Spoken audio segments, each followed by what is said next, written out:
La vida de Jesucristo y su Santísima Madre, desde el nacimiento de María Santísima hasta la muerte de San José, según las visiones de la beata Ana Catalina Emmerich. Preparativos para la presentación en el templo. María era de 3 años de edad y 3 meses cuando hizo el voto de presentarse en el templo, entre las vírgenes que allí moraban. Era de complexión delicada, cabellera clara un tanto rizada hacia abajo. Tenía ya la estatura de hoy en nuestro país, tiene un niño de 5 a 6 años. La hija de María Elí era mayor en algunos años y más robusta. He visto en casa de Ana los preparativos de María para ser conducida al templo. Era una fiesta muy grande. Estaban presentes 5 sacerdotes de Nazaret, de Séforis y de otras regiones, entre ellos Zacarías y un hijo del hermano del padre de Ana. Ensayaban una ceremonia con la niña María. Era una especie de examen para ver si estaba madura para ser recibida en el templo. Además de los sacerdotes, estaban presentes la hermana de Ana de Séforis y su hija María Elí y su hijita, y algunas pequeñas niñas y parientes. Los vestidos, en parte cortados por los sacerdotes y arreglados por las mujeres, le fueron puestos en esta ocasión a la niña en diversos momentos, mientras le dirigían preguntas. Esta ceremonia tenía un aire de gravedad y de seriedad, aun cuando algunas preguntas estaban hechas por el anciano sacerdote con infantil sonrisa, las cuales eran contestadas siempre por la niña, con admiración de los sacerdotes y lágrimas de sus padres. Había para María 3 clases de vestidos, que se pusieron en 3 momentos. Esto tenía lugar en un gran espacio junto a la sala del comedor, que recibía la luz por una abertura cuadrangular abierta en el techo, a menudo cerrada con una cortina. En el suelo había un tapete rojo y en medio de la sala un altar cubierto de paño rojo y encima blanco transparente. Sobre el altar había una caja con rollos escritos y una cortina que tenía dibujada o bordada la imagen de Moisés, envuelto en su gran manto de oración y sosteniendo en sus brazos las tablas de la ley. He visto a Moisés siempre de anchas espaldas, cabeza alta, nariz grande y curva, y en su gran frente 2 elevaciones vueltas un tanto una hacia otra, todo lo cual le daba un aspecto muy particular. Estas especies de cuernos los tuvo ya Moisés desde niño, como 2 verrugas, el color de su rostro oscuro de fuego y los cabellos rubios. He visto a menudo semejante especie de cuernos en la frente de antiguos profetas y ermitaños, y a veces una sola de estas excrescencias en medio de la frente. Sobre el altar estaban los 3 vestidos de María. Había también paños y lienzos obsequiados por los parientes para el arreglo de la niña. Frente al altar veíase sobre gradas una especie de trono. Joaquín, Ana y los miembros de la familia se encontraban reunidos. Las mujeres estaban detrás y las niñas al lado de María. Los sacerdotes entraron con los pies descalzos.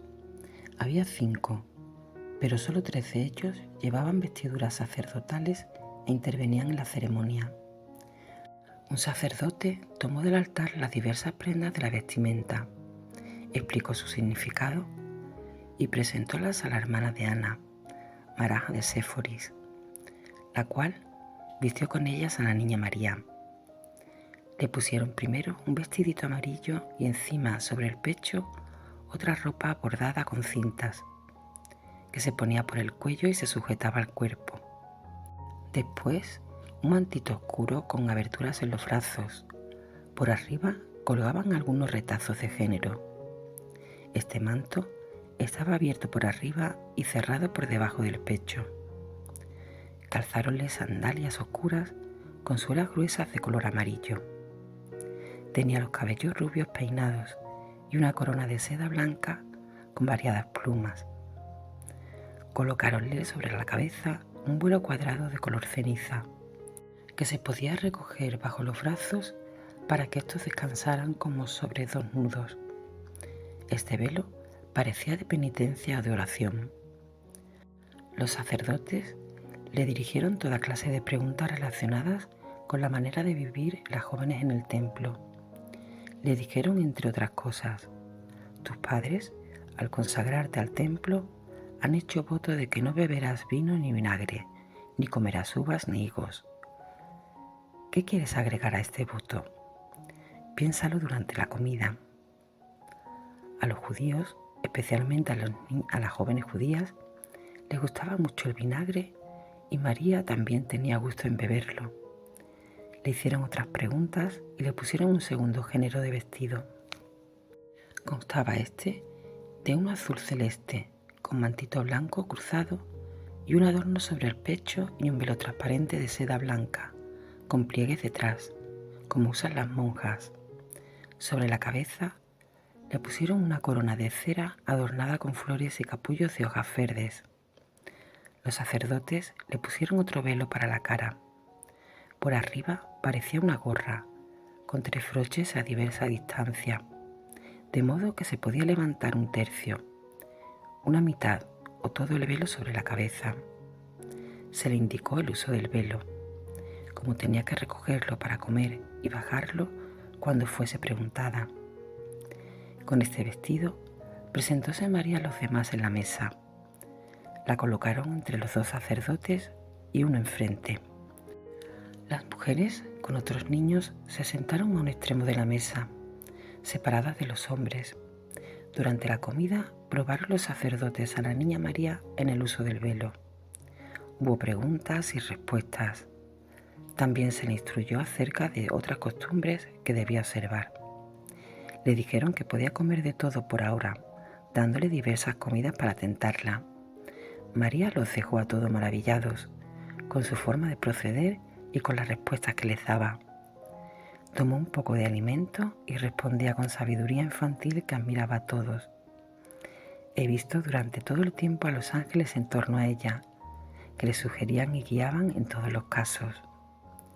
Después de la comida, fue llevada a otra sala, delante del altar, donde le quitaron los vestidos de la segunda clase para ponerle los de la tercera. La hermana de Santa Ana y un sacerdote la revistieron de nuevos vestidos de fiesta. Era un vestido color violeta con adorno de paño bordado sobre el pecho. Se ataba de costado con el paño atrás, formaba rizos y terminaba en punta por debajo. Pusiéronle un mantito violeta más amplio y más festivo, redondeado por detrás, que parecía una casulla de misa. Tenía mangas anchas para los brazos y 5 líneas de adornos de oro. La del medio estaba partida y se recogía y cerraba con botones. El manto estaba también bordado en las extremidades. Luego se le puso un velo grande. De una parte caía en blanco y de la otra en blanco violeta sobre los ojos. Sobre esto colocáronle una corona cerrada con 5 broches, que constaba de un círculo de oro más ancho arriba con picos y botones. Esta corona estaba revestida de seda por fuera, con rositas y 5 perlas de adorno. Los 5 arcos terminales eran de seda y tenían un botón. El escapulario del pecho estaba unido por detrás. Por delante tenía cintas. El manto estaba sujeto por delante sobre el pecho. Revestida en esta forma, fue la niña María llevada sobre las gradas del altar. Las niñas rodeaban el altar de uno a otro lado. María dijo que no pensaba comer carne ni pescado, ni tomar leche, que solo tomaría una bebida hecha de agua y médula de junco, que usaban los pobres, y que pondría a veces en el agua un poco de zumo de terebinto. Esta bebida es como un aceite blanco, se expande y es muy refrescante, aunque no tan fina como el bálsamo. Prometió no gustar especias y no comer en frutas más que unas bayas amarillas que crecen como uvas. Conozco estas bayas, las comen los niños y la gente pobre. También dijo que quería descansar sobre el suelo, y levantarse 3 veces durante la noche para rezar. Las personas piadosas, Ana y Joaquín, lloraban al oír estas cosas. El anciano Joaquín, abrazando a su hija, le decía: «Ah, hija, esto es muy duro de observar.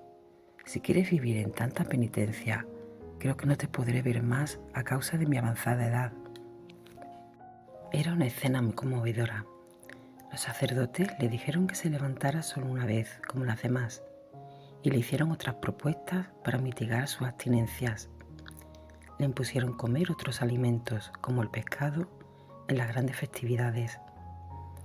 Había en Jerusalén, en la parte baja de la ciudad, un gran mercado de pescados, que recibía el agua de la piscina de Beseda. Un día que faltó el agua, Herodes el Grande quiso construir allí un acueducto, vendiendo para lograr dinero vestiduras sacerdotales y vasos sagrados del templo. Por este motivo hubo un intento de sublevación, pues los esenios, encargados de la inspección de las vestiduras sacerdotales, acudieron a Jerusalén de todas partes del país y se opusieron firmemente. Recordé en este momento estas cosas. Por último, dijeron los sacerdotes: «Muchas de las otras niñas que van al templo sin pagar su manutención y sus vestidos se comprometen, con el consentimiento de sus padres, a lavar los vestidos de los sacerdotes manchados con la sangre de las víctimas y otros paños furdos. Trabajo muy pesado que lastima las manos. Tú no necesitas hacer esto, porque tus padres te costean tu manutención». María respondió prontamente que quería hacer también eso, si era tenida por digna de hacerlo. Joaquín se emocionó grandemente al oírla. Mientras se hacían estas ceremonias, vi que María, en varias ocasiones, había crecido de tal modo ante ellos que lo superaban en altura. Era una señal de la gracia y de sabiduría. Los sacerdotes se mostraron serios, con grata admiración. Por último, fue bendecida la niña María por el sacerdote. La he visto de pie sobre el tronito resplandeciente. 2 sacerdotes estaban a su lado, otro delante. Los sacerdotes tenían rollos en las manos y rezaban preces sobre ella con las manos extendidas. Tuve una admirable visión de María. Me parecía que por la bendición se hacía transparente. Vi una gloria de indescriptible esplendor y dentro de ella el misterio del Arca de la Alianza, como si estuviese en un brillante vaso de cristal. Luego vi el corazón de María, que se abría en 2 como una puertecita del templete, y el misterio sacramental del Arca de la Alianza penetró en su corazón. En torno a este misterio había formado un tabernáculo de variadas y muy significativas piedras preciosas. Entró en el corazón como el arca en el Santísimo, como el estentorio en el tabernáculo. Vi a la niña María como transformada, flotando en el aire. Con la entrada del sacramento en el corazón de María, que se cerró luego, lo que era figura pasó a ser realidad y posesión, y vi que la niña estuvo desde entonces como penetrada de una ardorosa concentración interior. Vi también, durante esta visión, que Zacarías recibió una intensa persuasión o una celestial revelación de que María era el vaso elegido del misterio sacramento. Había recibido él un rayo de luz que yo vi salir de María. Después de esto, condujeron los sacerdotes a la niña a donde estaban sus padres. Ana levantó a su hija en alto y, estrechándola contra su pecho, la besó con interna dulzura y afecto, mezclada de veneración. Joaquín, muy conmovido, le dio la mano, lleno de admiración y veneración. La hermana mayor de María Santísima, María Elí, abrazó a la niña con más vivacidad que Santa Ana, que era una mujer muy reservada, moderada y muy medida en todos sus actos. La sobrinita, María Cleofás, le echó los brazos al cuello como hacen las criaturas. Después, los sacerdotes tomaron a la niña de nuevo, le quitaron los vestidos simbólicos y le pusieron sus acostumbrados vestidos. Todavía los he visto de pie, tomando algún líquido de un recipiente, y luego partir. La partida hacia el templo de Jerusalén. He visto a Joaquín, a Ana y a su hija mayor, María de Lee, ocupados toda la noche preparando paquetes y utensilios. Ardía una lámpara con varias mechas. A María Lee veía con una luz ir de un lado a otro. Unos días antes, Joaquín había mandado a sus siervos que eligieran 5 de cada especie de los animales de sacrificio, entre los mejores, y los había despachado para el templo. Formaban estos animales una hermosa majada. Después, tomó 2 animales de carga y los fue cargando con toda clase de paquetes, vestidos para la niña y regalos para el templo. Sobre el lomo del animal acomodó un ancho asiento para que se pudiera sentar cómodamente. Los objetos que se cargaron estaban acondicionados en bultos y atados, fáciles de llevar. Vi cestas de diversas formas sujetas a los flancos del animal. En una de ellas había pájaros del tamaño de las perdices. Otros cestos, semejantes a cuévanos de uvas, contenían frutas de toda clase. Cuando el asno estuvo cargado completamente, tendieron encima una gran manta, de la que colgaban gruesas borlas. Todavía quedaban 2 sacerdotes. Uno de ellos era muy anciano, que llevaba un capuz terminado en punta sobre la frente y 2 vestiduras, la de arriba más corta que la de abajo. Este sacerdote es el que se había ocupado el día anterior en el examen de María y le había visto dar otras instrucciones más a la niña. Tenía una especie de estola colgante.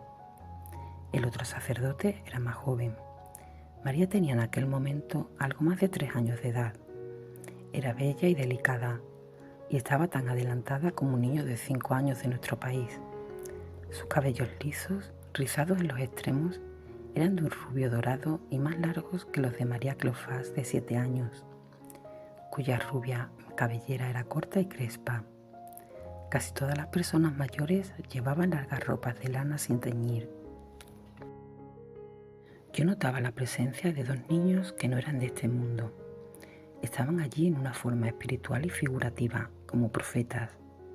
No pertenecían a la familia y no conversaban con nadie. Parecía que nadie notara su presencia. Eran hermosos y amables. Tenían largos cabellos rubios y rizados. Mirando uno a otro lado, me dirigieron la palabra. Llevaban libros, probablemente para su instrucción. La pequeña María no poseía libro alguno a pesar de que sabía leer. Los libros no eran como los nuestros, sino largas tiras de más o menos media vara de ancho, enrolladas en un bastón, cuyas extremidades asomaban por cada lado. El más alto de los 2 niños se me acercó con uno de los rollos desplegados en la mano y leyó algo, explicándomelo luego. Eran de letras de oro totalmente desconocidas para mí, escritas al revés, y cada una de ellas parecía representar una palabra entera. La lengua me era completamente desconocida también, y sin embargo la entendía perfectamente. Lástima que haya olvidado la explicación. Tratábase de un texto de Moisés sobre la zarza ardiente. Me declaró: como la zarza ardía y no se quemaba, así arde el fuego del Espíritu Santo en la niña María, y en su humildad es como si nada supiera de ello. Significa también la divinidad y humanidad de Jesús, y como el fuego de Dios se une con la niña María. El descalzarse explicólo como la ley se cumplía. La corteza caía y llegaba ahora a la sustancia. La pequeña bandera que traía a la extremidad del bastoncito significaba que María empezaba su camino, su misión para ser madre del Redentor. El otro niño jugaba con su rollo inocentemente, representando con esto el candor infantil de María, sobre la cual reposaba una promesa muy grande, la cual, no obstante tan alto destino, jugaba ahora como una criatura. Explicáronme aquellos niños 7 pasajes de sus rollos, pero ahora a causa del estado en que me encuentro se me ha ido de la memoria. Oh Dios mío, cuando se me parece todo esto, qué bello y profundo es, y al mismo tiempo qué simple y claro. Al rayar el alba, Vi que se ponían en camino para Jerusalén. La pequeña María deseaba vivamente llegar al templo y salió apresuradamente de la casa acercándose a la bestia de carga. Los niños profetas me mostraron todavía algunos textos de sus rollos. Uno de estos decía que el templo era magnífico, pero que la niña María encerraba en sí algo más admirable aún. Había dos bestias de carga. Uno de los asnos, el más cargado, iba conducido por un servidor y debía ir siempre delante de los viajeros. El otro, que estaba delante de la casa, cargado con más bultos, tenía preparado un asiento y María fue colocada sobre él. Joaquín conducía el asno. Llevaba un bastón largo con un grueso pomo redondo en la extremidad. Parecía un cayado de peregrino. Un poco más adelante iba Ana con la pequeña María Cleofás y una criada que debía acompañarla en todo el camino. Al empezar el viaje, se juntaron con ellas unas mujeres y niñas. Se trataba de parientas que en los diversos cruces del camino se separaban de la comitiva para volverse a sus casas. Uno de los sacerdotes acompañó a la comitiva durante algún tiempo. He visto unas 6 mujeres parientas con sus hijos y algunos hombres. Llevaban una linterna y vi que la luz desaparecía totalmente ante aquella otra claridad que derramaban las santas personas sobre el camino en su viaje nocturno, sin que, al parecer, lo notaran los demás. Al principio, me pareció que el sacerdote iba detrás de la pequeña María con los niños profetas. Más tarde, cuando ella bajó del asno para seguir a pie, yo estuve a su lado.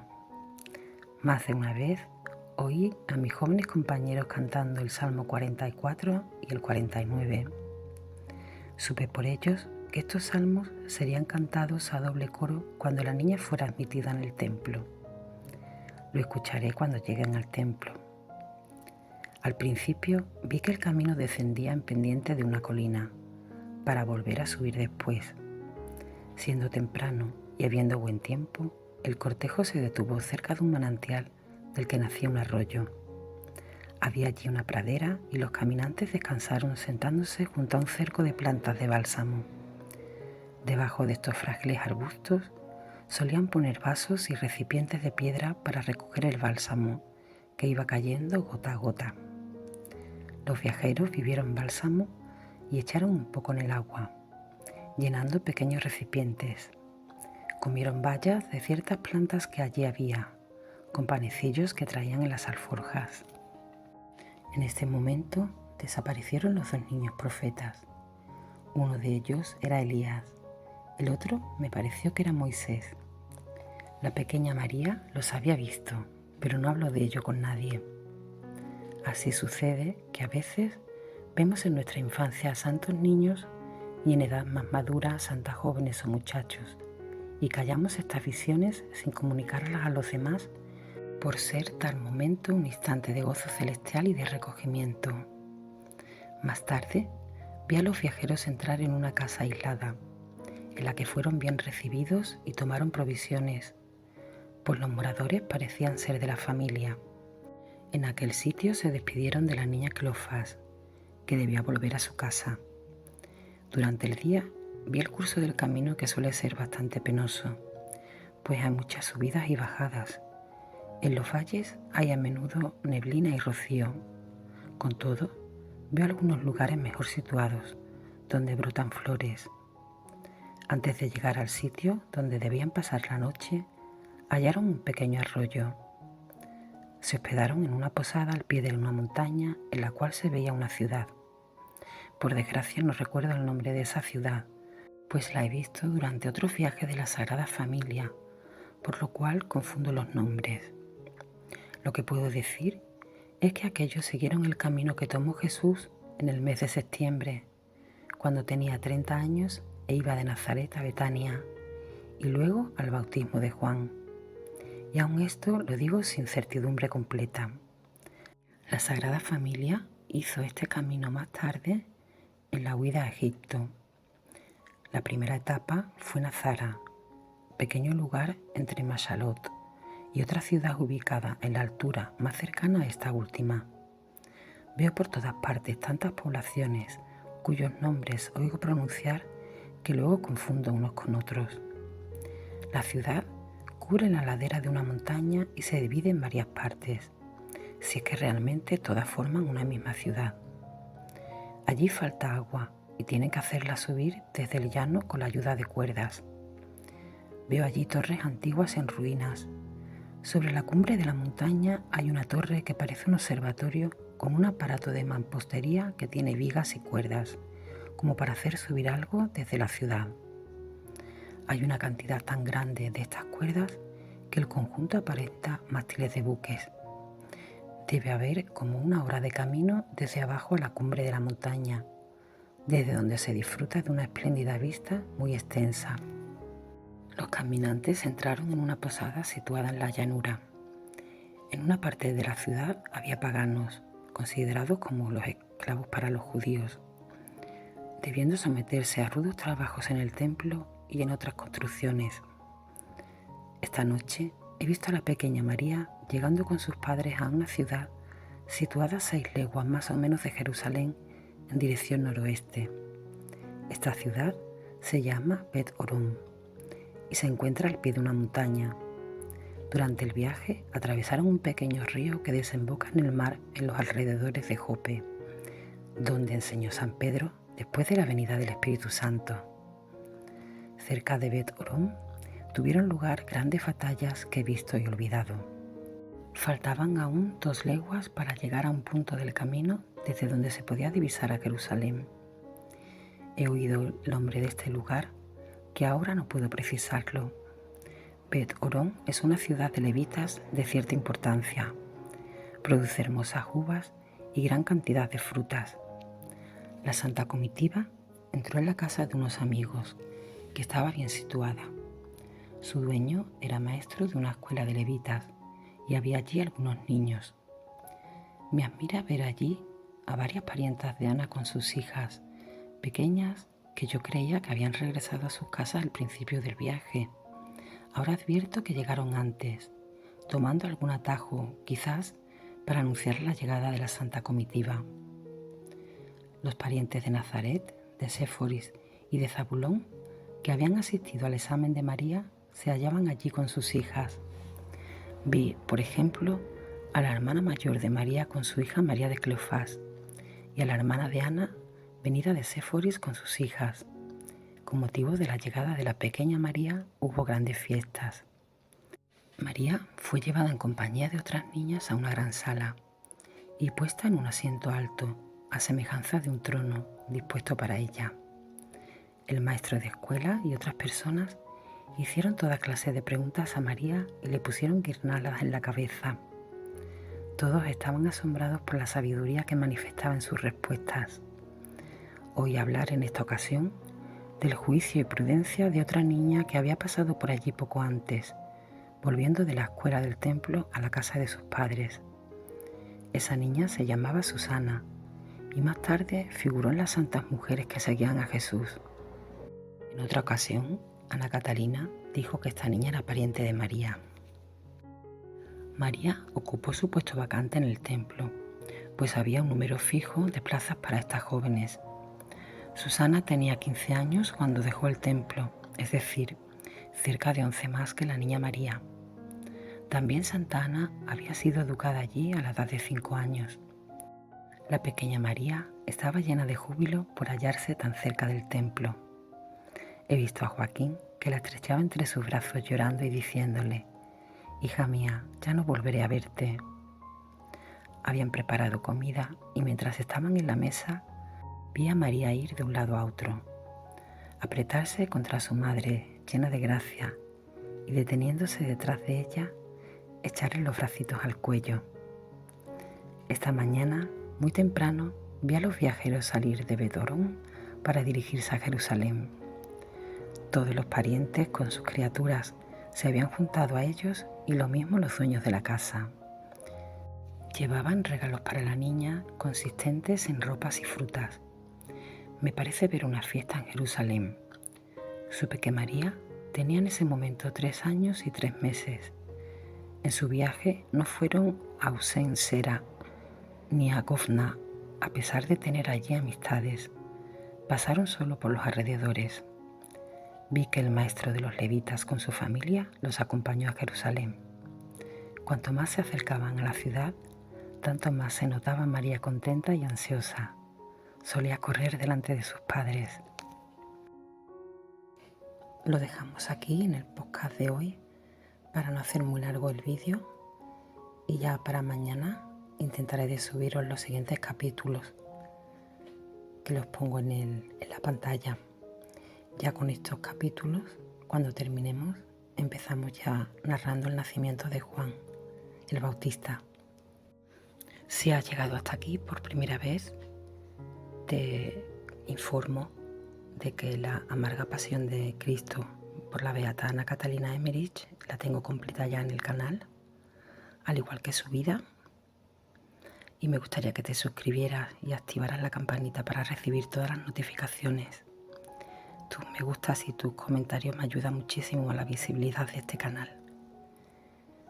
Muchísimas gracias y hasta mañana si Dios quiere.